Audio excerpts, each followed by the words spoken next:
आगे बढ़ने से पहले फ्रेंड्स एक बहुत ही सुंदर सा कोट आप लोगों के लिए। Some people dream of success. कुछ लोग जो है ना वो सक्सेस के सपने देखते हैं। कुछ लोग होते हैं जो जागते हैं, उठते हैं और उस सपने के लिए काम करते हैं, उसके लिए मेहनत करते हैं, दिन रात एक कर देते हैं। तो कुछ लोग केवल सपना देखते हैं और कुछ लोग होते हैं जो उस सपने के लिए अपनी पूरी जान लगा देते हैं। आप किस में हो फ्रेंड्स? ठीक है, ये देखिए, आप लोग केवल सिर्फ सपने देखने से कुछ नहीं होगा, उसके लिए काम करना पड़ेगा आप लोगों को। ओके, और वही चीज हम लोग यहां पर में कर रहे हैं। तो आगे बढ़ते हैं हम लोग यहां पर में हमारी एनसीईआरटी बेस्ड एक मेगा टेस्ट हम लोगों की यहां पर। और पहला क्वेश्चन आप लोगों के स्क्रीन के ऊपर में ये रहा। जितने भी लोग यहां पर में जुड़े हुए वो सभी लोग फ्रेंड्स एक बार इस सेशन को जहां भी शेयर कर सकते हो वहां शेयर जरूर कर देंगे।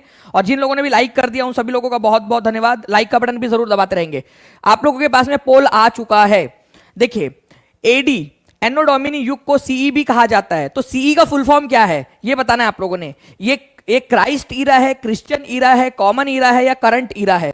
ये जो मैंने पढ़ाया है ना आप लोगों को उसी के ऊपर में आधारित आप लोगों का एक प्रश्न है। ये जल्दी बताइए इस पर्टिकुलर क्वेश्चन का आंसर क्या होगा आप लोगों का? आंसर जो है फ्रेंड्स आप लोगों को हो जाएगा कॉमन ईरा। ठीक है, तो सीई बोले अगर आप लोगों से तो उसका मतलब होता है कॉमन ईरा। ठीक है, और सीई से पहले जो था वो था बी सी ई। ठीक है, बीसीई बिफोर कॉमन ईरा। ये याद रखना है आप लोगों ने, बिफोर कॉमन ईरा। ये याद रखेंगे आप सभी लोग। एनसीईआरटी बेस्ड क्वेश्चन है फ्रेंड्स, एग्जाम के अंदर में कभी भी पूछा जा सकता है। दोनों के दोनों पॉइंट्स आप लोगों ने याद रखने हैं। नेक्स्ट क्वेश्चन की तरफ में हम लोग आगे बढ़ते हैं हमारे। ठीक है, इसका आंसर ऑप्शन नंबर सी था आप लोगों का। सीई मतलब कॉमन ईरा, बीसीई मतलब before common era. Now friends next question है, अधिकांश आधुनिक लिपि निम्नलिखित में से किस लिपि से विकसित हुई है? हमारे भारत की ज्यादातर लिपियां इसी लिपि से जनरेट हुई है आप लोगों की। भारत की ज्यादातर आज जो स्क्रिप्ट है, जो हम लोग लिखने की हमारी पद्धतियां है, वो इसी से जनरेट हुई है। बताइए किससे हुई है? सभी लोग एक बार पूरा जोर लगा देंगे। तो फ्रेंड्स ये जो हमारी लिपि है जिससे बाकी की लिपियां जनरेट हुई है वो है ब्राह्मी लिपि। ब्राह्मी लिपि जो है फ्रेंड्स ये सबसे पुरानी लिपि मानी जाती है हमारे भारत की, जिसको हम लोग पढ़ सकते हैं। मतलब पढ़ने लायक लिपियों में सबसे पुरानी है और उसी से बाकी की लिपियां जो है वो जनरेट हुई है हमारी। ब्राह्मी लिपि को हम लोग पढ़ना भूल चुके थे फ्रेंड्स, लेकिन बाद में क्या हुआ है 1837 में तुम्हारे चचा का लड़का था जेम्स प्रिंसेप। ठीक है, जेम्स प्रिंसेप, इसने क्या किया फ्रेंड्स, इसने वापस से ढूंढ के निकाला। ओके, वापस से जो है हम लोगों को इस लायक बनाया कि हम लोग ब्राह्मी लिपि को पढ़ सके। तो ब्राह्मी लिपि को पढ़ने में सफलता किसने हासिल की थी? फिर से जेम्स प्रिंसेप ने। ये याद रखेंगे आप सभी लोग, ये बहुत ही इंपॉर्टेंट है आप लोगों का। जेम्स प्रिंसेप ने सफलता हासिल की थी। इंपॉर्टेंट पॉइंट आपका। ओके, 1837 के अंदर में। अशोका के अभिलेख कौन सी लिपि में लिखे हुए थे? अशोका के अभिलेख भी ब्राह्मी स्क्रिप्ट में ही लिखे हुए थे। नेक्स्ट क्वेश्चन आप लोगों का आपके स्क्रीन के ऊपर में ये रहा फ्रेंड, जल्दी बताइए। भारत यहां पर में मानव इतिहास में कौन सा युग सबसे लंबा है? मानव इतिहास का सबसे लंबा वाला युग कौन सा है ये बताना है आप सभी लोगों ने। मानव इतिहास का सबसे लंबा युग Palaeolithic age, Megalithic, Mesolithic, Neolithic. तो सबसे लंबा वाला जो युग है फ्रेंड्स वो है पैलियोलिथिक एज। ठीक है, पैलियोलिथिक। आप लोग यहां पर में इस डायग्राम को देखिए फ्रेंड्स, ये बहुत ही सुंदर सी डायग्राम है। ठीक है, जो आप लोगों के लिए बनाई गई है कि जो प्री हिस्टोरिक पीरियड है हमारा, जब हम लोग नंगू पुंगू पत्थरों के गुफाओं में रहा करते थे, पत्थर के औजारों का इस्तेमाल करते थे, तो पैलियोलिथिक, मेसोलिथिक, नियोलिथिक एज में उसको बांटा जा सकता है। इन तीनों एज में से सबसे लंबा जो कालखंड चला है वो चला है आपका पैलियोलिथिक एज, पूरा पाषाण युग। ये याद रखेंगे आप सभी लोग, सबसे लंबा चला है पूरा पाषाण युग। तो ये याद रखना है आप लोगों ने। आंसर आपका हो जाएगा ऑप्शन नंबर 1। ठीक है, इस पर्टिकुलर क्वेश्चन का तीसरे नंबर का ए आंसर है पैलियोलिथिक या पूरा पाषाण युग आपका। पृथ्वी की सबसे पतली परत कौन सी है? चौथे नंबर का क्वेश्चन, जल्दी जल्दी से बताइए फ्रेंड्स।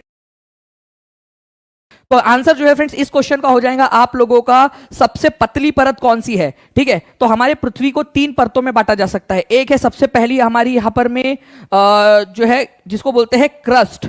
ठीक है, दूसरे नंबर की है मेंटल और अंदर में है कोर। तो सबसे पतली परत जो है ना ये ऊपर वाली वो है क्रस्ट या परपटी उसको कहा जाता है। यहां दिया ही नहीं है क्रस्ट, तो आंसर होगा नन ऑफ दीज। कितने परसेंट लोगों ने सही आंसर लगाया है? केवल और केवल 10% लोगों ने सही आंसर लगाया है फ्रेंड्स। ठीक केवल 10% लोगों ने। इसीलिए बोलते हैं आप लोगों को कि भाई आपने क्या करना है, आप लोगों ने जो है अच्छे से पढ़ाई करनी है, रिवीजन करनी है। मानते हो कि नहीं मानते हो, रिवीजन करनी है? कितने लोग मानते रिवीजन जरूरी है यहां पर में? जबकि यहां पर में केवल और केवल 8 जो है 14% लोग जो है थे जिन्होंने सही आंसर लगाया। तो क्रस्ट जो है फ्रेंड्स, ये याद रखना है आप सभी लोगों ने, ये क्रस्ट जो है ये आपकी सबसे पतली लेयर है, सबसे ऊपर वाली लेयर, जो ऑप्शन में ही नहीं दिया था। None of the above answer हो जाएगा आप लोगों का। फिर मेंटल है दूसरे नंबर के ऊपर में, जो कि सबसे ज्यादा वॉल्यूम 84% वॉल्यूम इसके पास में है, और 15% वॉल्यूम जो है आप लोगों का वो कोर के पास में है, इनर कोर और आउटर कोर मिलाकर, है ना। तो ये याद रखना है आप लोगों ने फ्रेंड्स, क्रस्ट सबसे ज्यादा पतली होती है, इसीलिए रिवीजन चाहिए आप लोगों की। नेक्स्ट क्वेश्चन की तरफ में आगे बढ़ने से पहले फ्रेंड्स फिर से एक बार देखिए, ये सबसे ऊपर वाली जो परत है आप लोगों की क्रस्ट है, केवल 1% वॉल्यूम है क्रस्ट के पास में। नेक्स्ट क्वेश्चन, निम्नलिखित में से कौन सा क्षेत्र जो है आप लोगों का जो है कर्क रेखा के सबसे पास में है? ठीक है, तो कर्क रेखा सब कहां से गुजरती है ये बताना है आप सभी लोगों ने। कर्क रेखा कहां से गुजरती है? तो कर्क रेखा गुजरती है फ्रेंड्स आप लोगों की यहां पर में, इनमें से सबसे पास में है विंध्या रेंज। विंध्या, मैं आपको बताता हूं कैसे। ठीक है, यहां पर में आप लोग देखिए फ्रेंड्स, ये है, यहां मिलेगा आप लोगों को। ओके, उसके बाद में आप लोग देखोगे विंध्या रेंज यहां पर में है, कर्क रेखा के पास में, प्लस आपका वेस्टर्न घाट। वेस्टर्न घाट देखिए यहां पर में, वेस्टर्न घाट। ओके, और दक्कन का पठार यहां नीचे में है। तो वेस्ट विंध्या पहाड़ियां सबसे पास में है। आंसर जो है फ्रेंड्स ऑप्शन नंबर बी होगा। 74% लोगों ने बिल्कुल सही आंसर लगाया है। आपको बताना है फ्रेंड्स कि निम्नलिखित को हाल के काल से शुरू करके अवरोही क्रम में लगाइए, मतलब उल्टा क्रम में लगाना है। अच्छे से पढ़िए और आंसर कीजिए इसका जल्दी जल्दी से सभी लोग। उल्टे क्रम में लगाना है सभी लोगों ने। चलिए बहुत बढ़िया फ्रेंड्स। देखिए, अगर मैं पर्टिकुलरली बात करूं यहां पर मैं ऋग्वेद की, तो आपको बताया था कि ऋग्वेद की जो रचना है, ठीक है, इसकी रचना करीब 3,500 साल पहले हुई है। ठीक है, ईयर्स एगो। ओके, वर्ण व्यवस्था जो है फ्रेंड्स करीब 3,000 साल पहले आया था आप लोगों का। मौर्य साम्राज्य की स्थापना जो है फ्रेंड्स ये करीब 2300 साल पहले हुई है। और उसके बाद में जो है गौतम बुद्ध या बुद्धिज्म का जो इमर्जेंस है वो करीब 2500 साल पहले हुआ है। तो सबसे पास में कौन सा है हमारा? क्योंकि उल्टे क्रम में लगाना है आप लोगों ने, तो उल्टे क्रम में लगाना है अगर, तो सबसे पहले आप लोगों का मौर्य साम्राज्य की स्थापना, तो सी पहले आएगा आपका, फिर उसके बाद में आएगा डी, फिर उसके बाद में बी और फिर ए, बी और फिर ए, इस तरीके से आएगा आपका, है ना, उल्टे क्रम में। तो आंसर इसका ऑप्शन नंबर डी होने वाला है। तो ऑप्शन नंबर डी लगाया है 48% लोगों ने। तो कॉन्ग्रेचुलेशन फ्रेंड्स, 48% लोगों ने तो भी कम से कम यहां पर में सही आंसर लगाया है। ऐसे ही आप लोग जो है धमाकेदार तरीके से देखते जाइए कि आप लोगों को कितना सही होता है, सीखते जाइए। दक्कन का पठार जो है फ्रेंड्स आपका बेसाल्ट की चट्टानों से बना है। दक्कन के पठार पर बेसाल्ट चट्टानों की उत्पत्ति ज्वालामुखी से निकलने वाले लावा के जमाव के कारण हुई है। तो दक्कन के पठार पर जो है बेसाल्ट चट्टान पाई जाती है। क्या ये पॉइंट सही है आपका? और दक्कन के पठार पर बेसाल्ट चट्टान जो है वो ज्वालामुखी से निकलने वाले लावा की वजह से बनी है। तो स्टेटमेंट ए और स्टेटमेंट बी, यहां पर मैं देखिए ये ऑप्शन इधर साइड में दिया आप लोगों की, इधर में। ठीक है, 1 2 3 4। तो statement A and B both are correct, statement A and B both are false, A is false, B is false. ठीक है, A is false but B is correct. तो आंसर जो है फ्रेंड्स आप लोगों का एक्चुअल में जो है ना, ये दोनों के दोनों करेक्ट है आप लोगों के। दक्कन का पठार, ठीक है, दक्षिण में जो दक्कन का पठार है आप लोगों का, ये यहां पर में बेसाल्ट की चट्टानें आप लोगों की, बेसाल्टिक रॉक से बना है। और ये बेसाल्ट की चट्टानें यहां पर में कहां से आई? यहां पर में ये ज्वालामुखी चट्टानें हैं। ज्वालामुखी के फटने के कारण जो है जो लावा वहां इकट्ठा हुआ था उसके कारण ये चट्टानें बनी थी। कितने प्रतिशत के खिलाफ कमजोर हो गया? हम किस शासक की बात कर रहे हैं? किसका भाई था? मिर्जा कामरान, जिसकी हरकतों के कारण, जिसकी बहुत सारी महत्वाकांक्षाओं के कारण अफगान शासकों के खिलाफ वो कमजोर हो गया। कौन सा मुगल बादशाह था वो, जो जिसका भाई था मिर्जा कामरान? तो मिर्जा कामरान जो है फ्रेंड्स ये हुमायूं का भाई था, ये याद रखना है आप लोगों ने। हुमायूं का भाई, जिसके कारण हुमायूं जो है अफगान जो थे उस समय के सूरी वंश हो, चाहे जो दूसरे अफगान शासक हो, उनके खिलाफ कमजोर हो गया। काफी लंबे समय तक, 15 साल तक जो है इसको अपने शासन से छोड़कर बाहर भी रहना पड़ा था, क्योंकि उसका मिर्जा कामरान जो उसका भाई था, ठीक है, वही हमेशा इसके खिलाफ बगावत करता रहता था, अफगानों की मदद करता था। तो घर का भेदी लंका ढाई वाली बात थी। यहाँ पर में मिर्जा कामरान हुमायूं का भाई था और हुमायूं के खिलाफ ही षड्यंत्र रचता रहता था। तो आंसर आपका ऑप्शन नंबर ए हो जाएगा। ठीक है, नाउ फ्रेंड्स आपको बताना है निम्नलिखित में से कौन सा भारत में पुरातात्विक महत्व का पूरा पाषाणिक स्थल है? कौन सा वाला पैलियोलिथिक साइट है जो कि भारत के अंदर में है? जल्दी बताइए इस पर्टिकुलर क्वेश्चन का आंसर।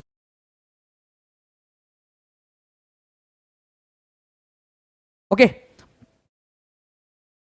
बहुत चलिए, तो पूरा पाषाणिक स्थल है आप लोगों का। चिरांद जो है फ्रेंड्स बिहार के अंदर में और 9 पाषाणिक स्थल है। बुर्जहोम जो है ये 9 पाषाणिक स्थल है। मेहरगढ़ 9 पाषाणिक स्थल है। ठीक है, हुंसगी नाम की जगह है कर्नाटक के अंदर में, ये पूरा पाषाणिक स्थल की जगह है, मतलब सबसे पुराना वाला जो समय काल था उसकी जगह है।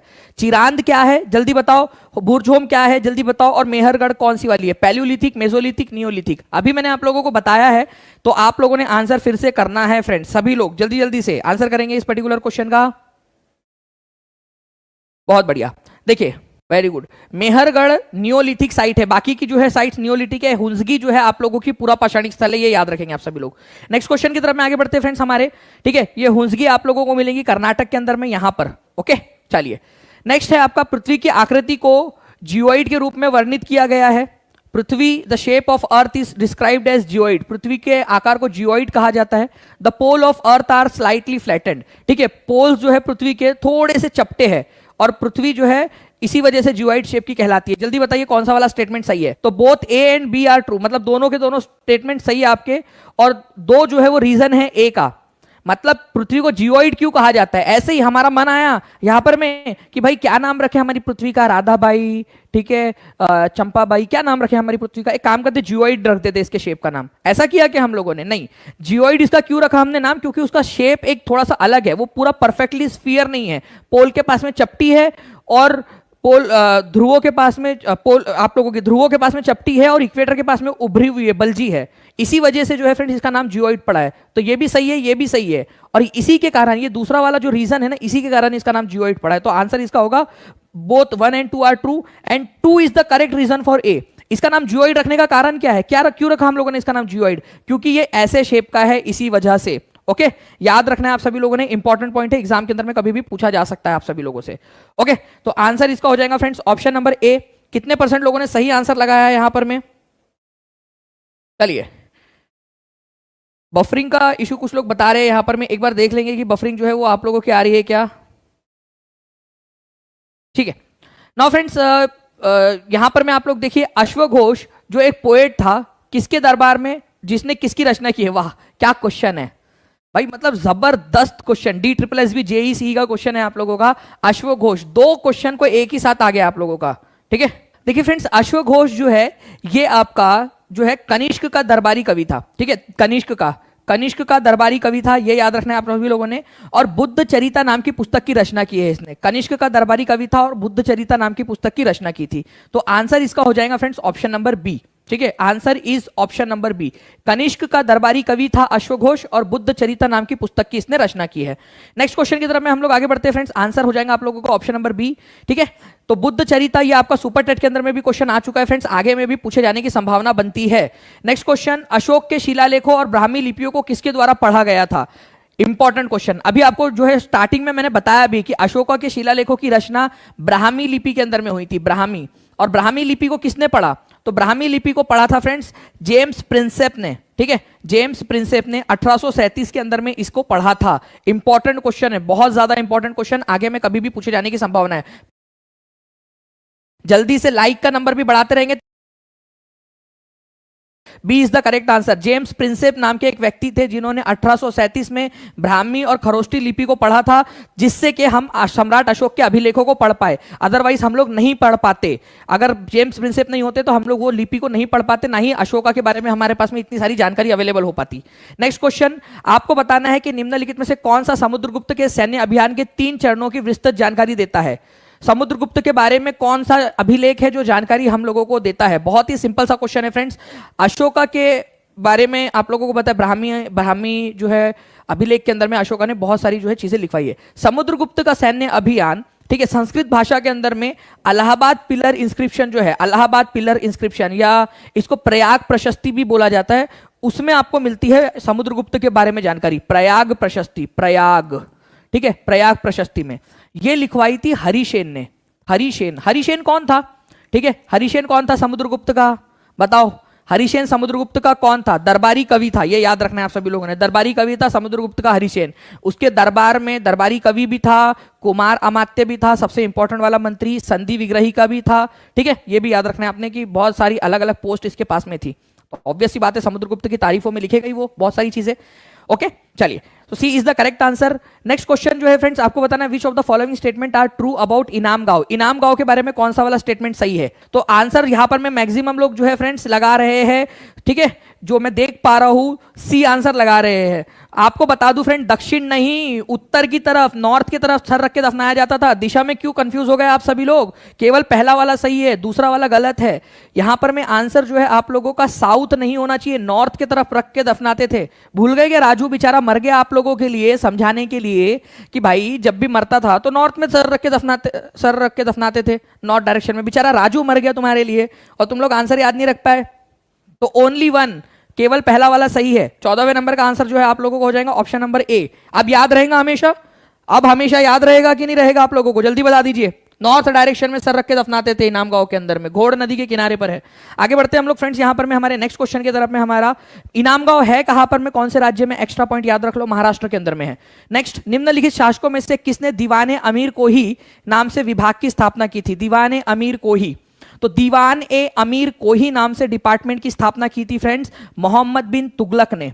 मोहम्मद बिन तुगलक, ठीक है। तो आंसर यहां पर में मैक्सिमम लोगों ने कर दिया है, ठीक है। सही आंसर और गलत आंसर भी दोनों तरफ से यहां पर में आ रहे हैं आप लोगों के। मैं आप लोगों को बताना चाहूंगा कि दीवाने अमीर कोही कौन सा डिपार्टमेंट था, ये आप लोग कमेंट करके बताइए, तभी अपना एक नंबर जोड़ना। आप लोग बताइए यहां पर में दीवाने अमीर कोही कौन सा डिपार्टमेंट था? क्या ये फाइनेंस का डिपार्टमेंट था, एग्रीकल्चर का डिपार्टमेंट था, ठीक है, किस चीज का डिपार्टमेंट था ये? तो ये एग्रीकल्चर का डिपार्टमेंट था फ्रेंड्स, कृषि का, ये याद रखना है आप लोगों ने, ठीक है। कृषि का विभाग था, कृषि विभाग। कृषि को बढ़ावा देने के लिए मोहम्मद बिन तुगलक ने दीवाने अमीर को ही चलाया था।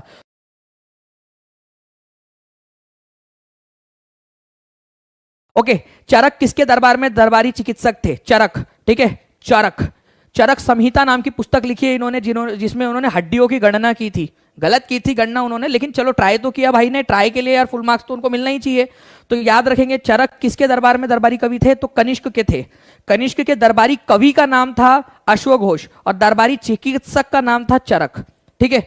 तो कनिष्क के दरबारी कवि का नाम अश्वघोष, जिसने बुद्ध चरितम नाम की पुस्तक लिखी, और चरक थे इनके दरबारी चिकित्सक, फिजिशियन, जो उनका इलाज करते थे। और चरक ने जो है फ्रेंड्स चरक संहिता लिखी है, ये याद रखना है आप सभी लोगों ने, ठीक है। आंसर हो जाएगा आपका ऑप्शन नंबर ए। जियाउद्दीन बर्नी इनमें से कौन सी पुस्तक के लेखक है? ओके, जियाउद्दीन बर्नी इनमें से कौन सी पुस्तक के लेखक है? जल्दी बताइए आप सभी लोग। जियाउद्दीन बर्नी, ठीक है। 17 नंबर का क्वेश्चन है आप लोगों का, जल्दी जल्दी से आंसर कर देंगे सभी के सभी लोग। बहुत बढ़िया। देखिए फ्रेंड्स, आप लोगों को याद रखना है कि जियाउद्दीन बर्नी जो है, उन्होंने जो पुस्तक लिखी है आप लोगों की, वो लिखी है तारीख है फिरोज शाही। ओके, तो तारीख है फिरोज शाही जियाउद्दीन बर्नी की एक बहुत ही फेमस वाली पुस्तक है, ये याद रखेंगे आप लोग।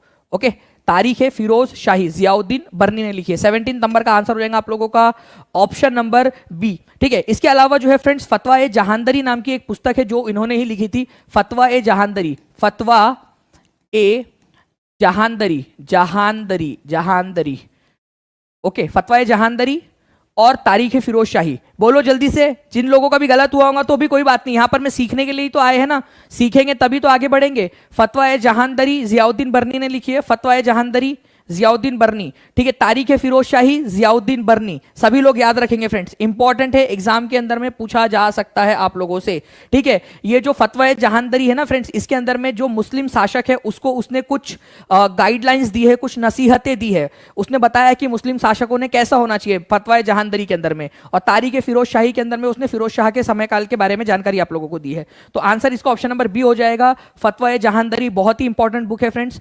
ऐसा कहा जाता है कि मुस्लिम शासकों के लिए एक गाइडलाइंस के तौर पर यह काम करती थी पुस्तक, उस समय के बाद में नसीहत देता था ये उसके अंदर में राजाओं को नसीहत। ओके, और तारीख फिरोज शाही नाम की पुस्तक भी इसने ही लिखी है, जियाउद्दीन बर्नी ने। नेक्स्ट क्वेश्चन की तरफ में आगे बढ़ते हैं फ्रेंड्स। आप लोगों का 18 नंबर का क्वेश्चन 8वीं कक्षा की एनसीईआरटी पर आधारित आप लोगों की खिदमत में पेश है। जल्दी से बताइए इस क्वेश्चन का आंसर क्या होगा। At the time of establishment of in 1945, ठीक है, उसकी स्थापना के समय में संयुक्त राष्ट्र में कितने सदस्य थे? तो 1945 में स्थापना हुई थी। अपने आप में 1 नंबर का क्वेश्चन यहां बन सकता है, बन सकता है कि नहीं बन सकता? हाँ या ना जल्दी बताओ, ये क्वेश्चन बन सकता है कि नहीं बन सकता कि संयुक्त राष्ट्र की स्थापना कब हुई थी? ये क्वेश्चन बन सकता है। आज के समय में प्रेजेंट में जो है फ्रेंड्स ये 193 कंट्रीज है इसमें, लेकिन जब इसकी स्थापना हुई थी उस समय में केवल 51 मेंबर्स थे। क्या भारत इसका संस्थापक सदस्य है? हाँ या ना में जवाब दीजिए जल्दी से। क्या भारत इसका संस्थापक सदस्य है? जी हाँ, भारत इसका संस्थापक सदस्य है। इसकी स्थापना जब हुई थी 24 अक्टूबर 1945 को, तब भारत इसका सदस्य बना था। ओके, और इसकी जब स्थापना हो रही थी, जब इसकी मीटिंग्स चल रही थी, उस समय में भी यहाँ पर में जो है भारत इसका पार्ट था उस पूरी प्रक्रिया का, जब इसको बनाया जा रहा था। तो 51 नेशंस में भारत भी था, चाहे हम आजाद ना हुए हो, लेकिन फिर भी भारत इसका पार्ट था। तो आंसर इसका ऑप्शन नंबर डी हो जाएगा। प्रेजेंट में 193 कंट्रीज है, लेकिन स्टार्टिंग के अंदर में 51 कंट्रीज थे इसके अंदर में। नेक्स्ट क्वेश्चन की तरफ में आगे बढ़ते हैं। निम्नलिखित में से कौन सा देशांतरों के बारे में सही कथन है? बताइए जल्दी से। देशांतर, लॉन्जिट्यूड, कल ही आप लोगों को पढ़ाया है मैंने। लॉन्जिट्यूड के बारे में कौन सा वाला सही है आप लोगों का? ओके, जल्दी जल्दी से आंसर करते रहेंगे सभी लोग।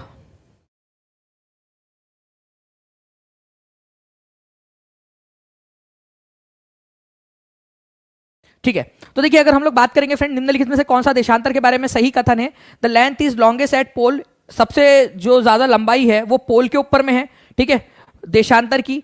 इसके बाद में length is the shortest at equator, equator के ऊपर में जो है लॉन्जिट्यूड की लंबाई सबसे कम होती है। All of them have equal length, सभी की लंबाई समान होती है। लेंथ रिड्यूसेस टुवर्ड्स द पोल। अब देखो फ्रेंड्स, मैं आपको बताना चाहूंगा, एक बात सुनो। लॉन्जिट्यूड जो है वो नॉर्थ पोल से स्टार्ट होते हैं, साउथ पोल पे आकर खत्म हो जाते हैं, सेमी सर्कुलर होते हैं, सेमी सर्कुलर, ठीक है, अर्धवृत्ताकार। तो ये इनका सभी का साइज बराबर होता है, साइज चेंज नहीं होता कभी भी इन लोगों का, साइज और लेंथ कभी भी चेंज नहीं होती। सारे के सारे पूरे 360 जो लॉन्जिट्यूड है, ठीक है, सभी की लेंथ जो है ना, आप लोगों को याद रखना है कि सेम है। ठीक है, लेंथ सेम है सभी की, पूरे के पूरे जितने भी आपके लॉन्जिट्यूड है उन सभी की, देशांतरों की लंबाई समान है। तो C is the correct answer. 64% लोगों ने बिल्कुल सही आंसर दिया है फ्रेंड्स, कॉन्ग्रेचुलेशन। आगे से ध्यान रखना है आप लोगों ने। ओके, चलिए, तो जितने भी आपके देशांतर है उन सभी की लंबाई जो है वो समान है, क्योंकि ये ऊपर नॉर्थ पोल से स्टार्ट होकर साउथ पोल तक जा रहे हैं, सारे के सारे सेमी सर्कुलर है। ठीक है, चलिए नेक्स्ट क्वेश्चन की तरफ में आगे बढ़ते हैं हम लोग फ्रेंड्स। हमारे आपको बताना है कि निम्नलिखित में से कौन सा वाला इनकरेक्ट है, गलत है। ध्यान से समझिए फ्रेंड्स, आपसे इनकरेक्ट बोला है। तो the movement of earth around sun is known as rotation. सूर्य के चारों ओर पृथ्वी की गति को घूर्णन कहा जाता है। पृथ्वी का अपनी धुरी पर घूमना परिक्रमण कहलाता है। जल्दी बताइए इसका आंसर क्या होगा?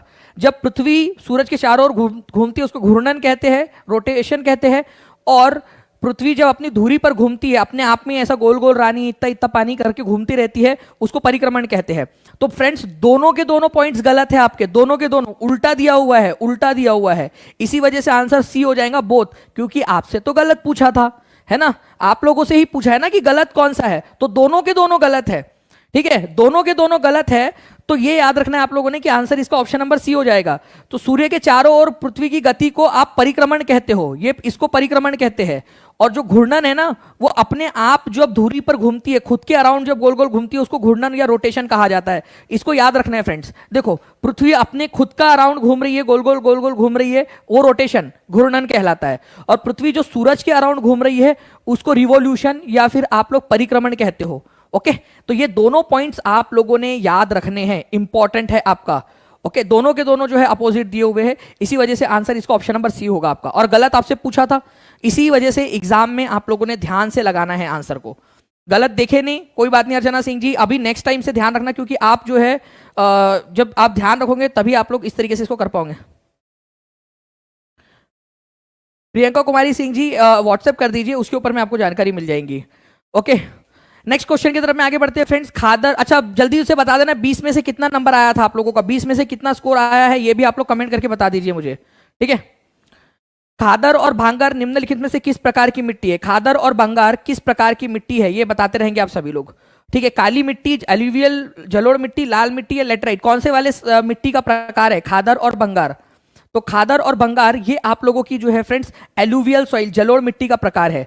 इसमें से कौन सी वाली पुरानी मिट्टी है, वाली नई मिट्टी है, ये भी बता दीजिए। अभी इतना खर्चा हो गया है तो जल्दी जल्दी बता दो कि कौन सी न्यू प्रकार की मिट्टी है, कौन सी जो है पुराने प्रकार की मिट्टी है।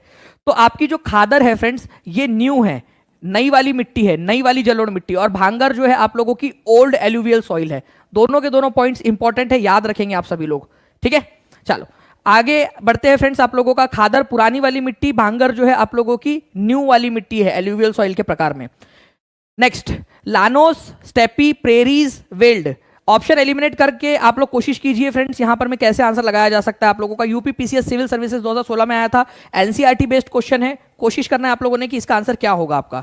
लानोस, ठीक है, लानोस आप याद रखिए फ्रेंड्स, वेनेजुएला में पाए जाते हैं। वेनेजुएला। और वेनेजुएला जो है वो साउथ अमेरिका की एक कंट्री है, साउथ अमेरिका, दक्षिण अमेरिका की कंट्री। तो लानोस साउथ अमेरिका में पाए जाते हैं, ठीक है।